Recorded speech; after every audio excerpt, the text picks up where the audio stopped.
life just started life, and it was hard. My strength and my resilience comes from more so the examples that my parents, my mother and my father set before me. It was difficult fighting in that 10%. However, it prepared me for college.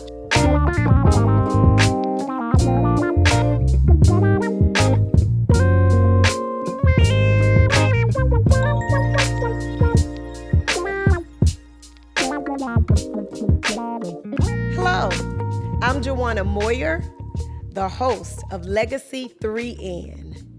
The N stand for the now, the next, and the new. I'm here today to share a little bit about my legacy. My mom is here, and McKibbins, and my daughter, Keianna Moyer, and we're here to talk about our generation and our legacy. We believe in our story, your future.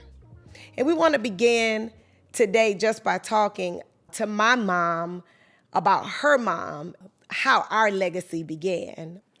Thank you, Jay. I'll begin by saying I had a wonderful life, yet it was a life of deprivation. We were poor, but we didn't know it. I realized early in my life that what my mom had was not enough. My mother was the mother of 6 children. My father passed away when I was 2 years old. My baby sister was 8 months old, and I had a brother 4 years old. And the next sibling was 8 years old, and then 2 teenagers. So there she had 4 minors, and she was left alone to rear us. My mother had a 3rd grade education. She was an orphan and never knew who her parents were. She was smart, she was biracial, but just didn't know who she was. She was resilient. My mother was awesome. She taught herself how to read and how to write and how to figure things out the best that she could. However, I did not know too much about my dad. I did know that he was the product of slave owners.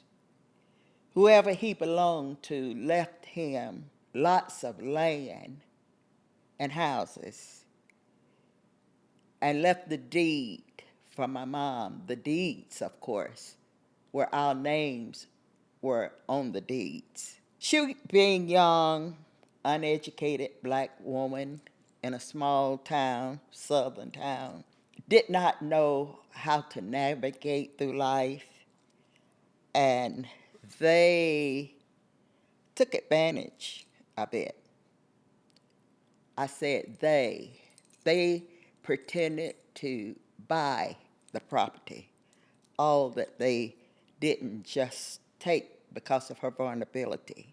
She was a domestic worker and worked for well-to-do white families as long as she lived. She worked in their families until she was 80 plus years old. However, during the pandemic in 2020, the last of her legacy, the legacy of finances that my dad had left for her, and of course she was trying to hold on to things to leave something for her children. And because of that, the property that she had hindered her from getting help that she needed. She didn't have anything to live on, but in order for her to get help, she had to sell her property. She refused to do that because she wanted so much to leave something for her children. During the pandemic of 2020, when things were bad, as much as we had tried to sell the property, we had had trouble all of those years in between before my mother passed away. But guess what? The Lord made it possible that we could sell the property during the pandemic, and we were left, the 3 siblings of us, with the financial legacy that was for us. But in the meantime, we discovered that through her vulnerability and the way she figured things out, the surveyors surveyed the land, and what was in the records did not match with what was in the surveys. So, of course, they had stolen again. Wow. But even with that, we ended up really blessed where we could bless our children and our grandchildren. This was recently, this was during the pandemic, right in the midst of the pandemic. That's as far as I'll go about my mother. I can say she was awesome, and she definitely left a legacy of the way she trained us through her vulnerabilities and her deprivities in life. And Kiana, I'm laughing as Mom speaks. She's continually saying, "My mother," knowing that we are sharing our story a little bit with the world. But I too lived in the house with Granny my entire life as you were her caretaker. So I was chuckling when you were saying my mother, because of course it's my grandmother who I got to see the resilience as well, the strength that she displayed at all times. And my next question to you, and you were so young when she passed, so you wouldn't remember everything that I would remember, because as far back as I can remember prior to marriage, she was in the home with me as well. So I got to hear some of the stories. I was afforded the opportunity as well to glean from her resilience and her support, her love, and everything that she could impart in me as well from a spiritual and a natural standpoint.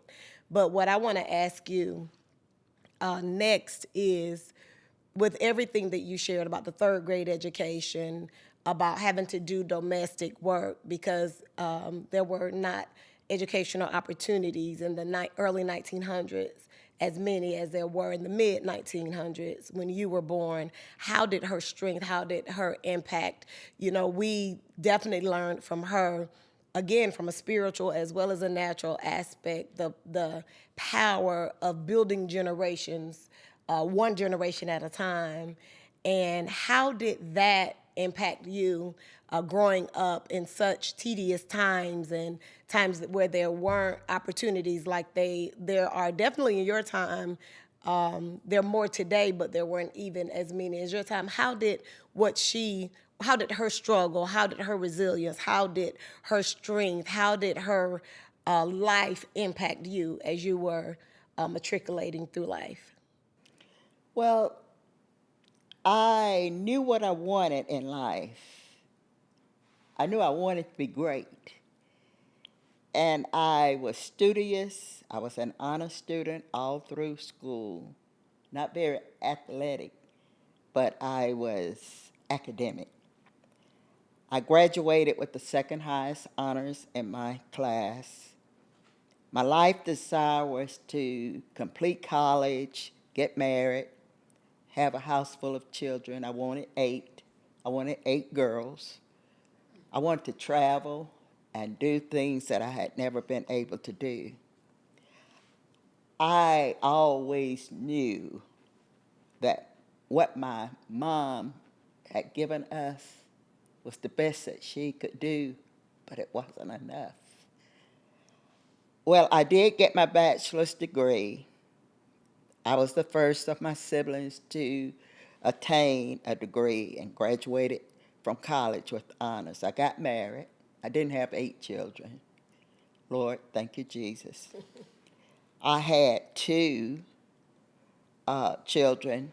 I had a painful divorce from alcohol abuse, infidelity, and neglect. I was not able to finish my master's program, so I had to drop out of that program in order to support my children, you and your brother.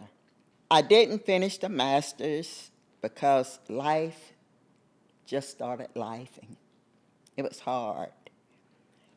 But I thank you, Jawana, for breaking the barriers and carrying the legacy of strength on. Because, honey, I knew, and so did you, that what I had was not enough for where you were going. That's powerful. What my mom did was not enough. I can take that somewhere, as we are all wearing our T-shirts today. And I'll let you tell a little bit about where you're headed and how it began. Because as we share stories on building legacy one generation at a time, I like that. What my mom did was not enough. There was nothing, and I share this with young people all the time, there was nothing more important to me than watching you struggle and watching Granny struggle and the sacrifices that you made for us, and working part-time at the church, full-time as an educator. It seems like there was never enough time in the day to do the things with you that we wanted to do, because you were working so hard to make sure that we were afforded the opportunities that other kids had. And so there was nothing more important to me than making you and making Granny proud. What my mom did was not enough. I can pick up right there because, of course, as I remember, you graduated high school salutatorian and you graduated high school valedictorian. I didn't graduate either, but I graduated in the top 10% of my class, and many times one of the only 2 or 3 dark faces in the classrooms that I grew up in. It was difficult fighting in that 10%. However, it prepared me for college, going to a mixed college where I did well. After graduating from high school and graduating from college, I cannot tell you that I did not think about the fact that you always shared how you started your master's degree and was unable to finish because of life, and as you said, a painful divorce and struggle. And so it was important to me, and not only did I do my master's a year after my bachelor's, but I completed it in a year with a 4.0. I'm not saying that, not for any means of bragging, many people do that, but to feel like 2 things happened. First of all, I was able to do what you didn't and finish that legacy. But secondly, I was able to break generational barriers where Granny was afforded the opportunity of 3rd grade. You finished high school and was the first to get a bachelor's. And then I was able to get my master's, and not only get it, but I was able to do it in a year. And I remember that year vividly, because it was the year that the Olympics, 1996, was held in Atlanta, and all of the classes were cut short, and I was in a cohort of students. We traveled. You would have thought it was a 2 or 3 year program, but we were able to finish in that year because everything shut down early for the Olympics. So what my mom did was not enough. But I was able to break generational barriers and take it to the next level. And with that said, I want Kiana to share a little bit about where she has been, because even with her story as she begins to share it, the one thing that I can celebrate is the fact that your mom was left a widow to raise 6 children. I was without a father because of a divorce. However, Kiana has something generationally that we didn't have, and that is she had her dad. She still has her dad, traveling and journeying with her every step of the way. So for me, generationally, things are happening in a way we can be pleased with. So I want you to talk a little bit about what legacy means to you, and how my grandmother's story to my mother's story to my story have affected you and your drive as you journey.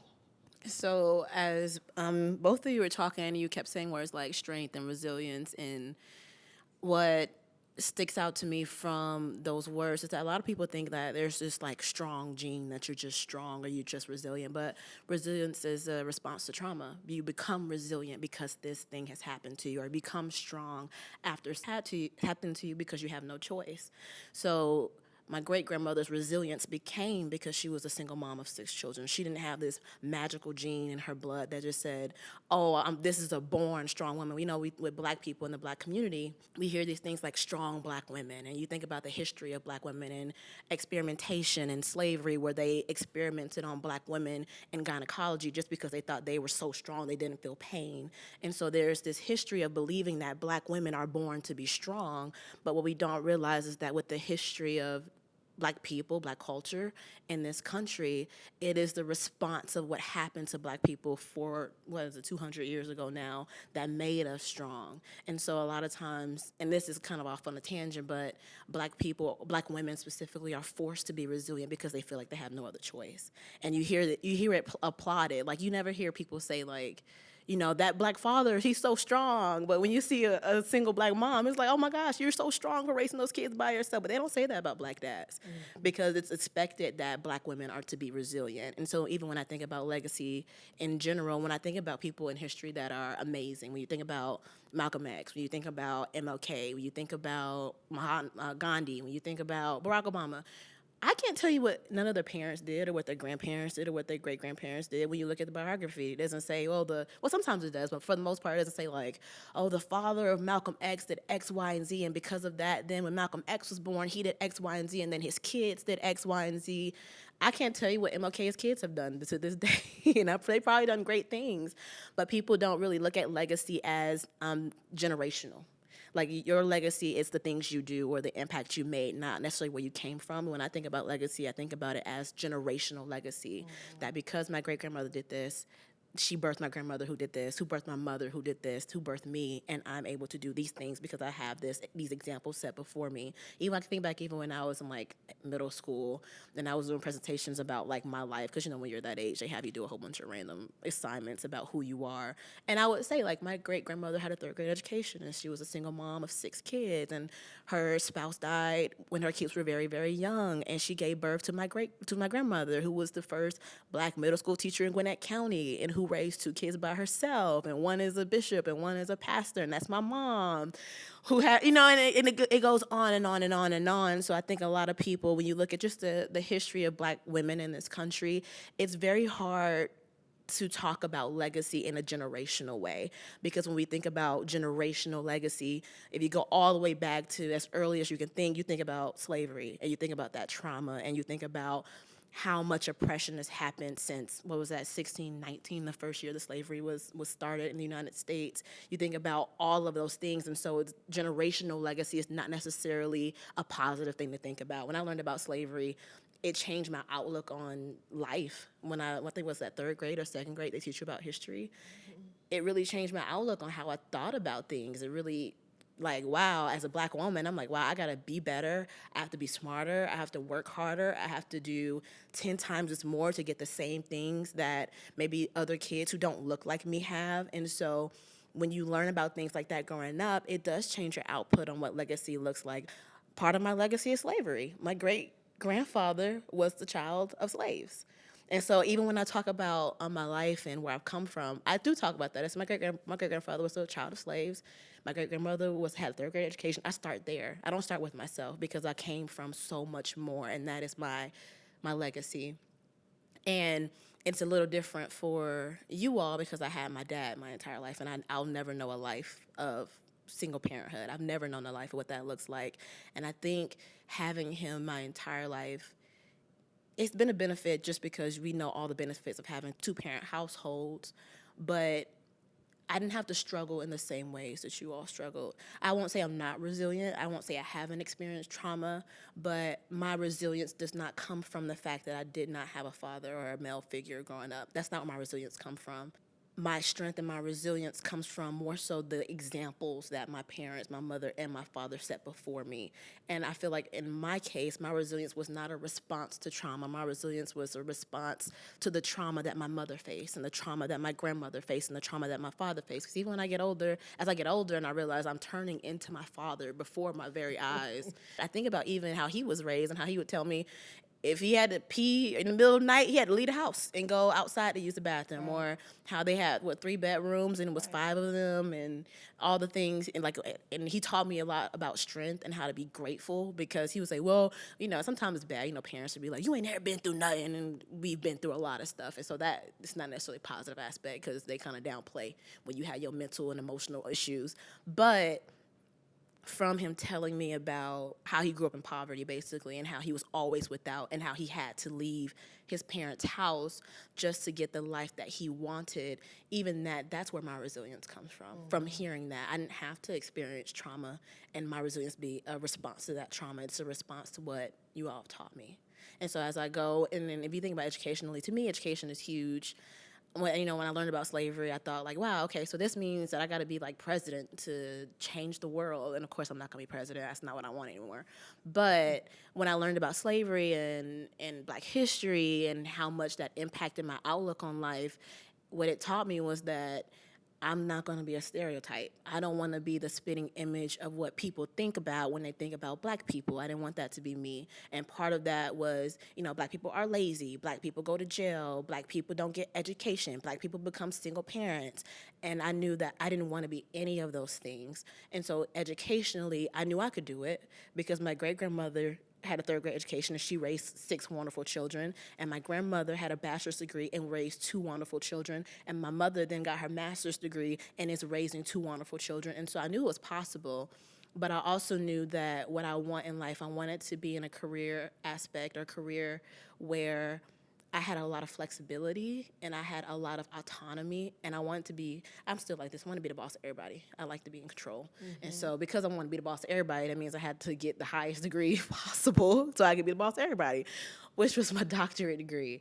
And so once I finished bachelor's degree, I was in a program in high school where I finished it, my bachelor's degree at 20, and then I was in a program in college where I cut a year off my master's program. I finished my master's program at 21, and that just kind of paved the way for me to do things a lot quicker than my peers did, because I knew that I had to get this done. Boom, boom, boom. For me, it was, people tell you all the time, take your time. You're young. You got plenty of time. And I'm like, I could die tomorrow. So not necessarily. And I don't, people tell me I'm like very morbid. But I could die tomorrow. Life isn't promised. And so I've always tried to do things with excellence, of course, but without taking too much time also. And so going to get my doctorate degree, a lot of that was because I wanted to be the boss. I wanted to break every stereotype that people think when they look at Black people in healthcare. When you think about the doctor, you think about a white man. You don't really think about Black women in healthcare. And so when I figured out in school what I loved and what I enjoyed and what I wanted to do, and that was medicine, I was like, wow, I'm gonna be an inspiration for my kids. I'm gonna be an inspiration for other Black girls who go through school and they realize, dang, I have to work a little harder to get the same thing that everybody else does. And so that's how I got here in the process of starting school to get my doctorate degree. That was powerful. What I want to share as we close out this episode of Legacy 3N is that we could never be more proud of the fight that you have had to get here with even scholarships for medical school, where we're headed to Chicago in a month. You had a 4-ride offer, cost of living included, from Johns Hopkins and Chicago, and full tuition offers from so many schools because of your hard work. And we want to end by just simply saying it's important to create legacy. And as I teach young people all the time, look at where you are. Look at where your parents were. And if things are getting better, then barriers are being broken and you're changing one generation at a time. It's so important for our generation and our story to be used to touch the lives. We believe that you can empower families one family at a time. And that's our goal. Every voice heard, every perspective valued. And so it's our story, your future. And we're looking forward to sharing even more about what legacy means to us. Thank you for tuning in.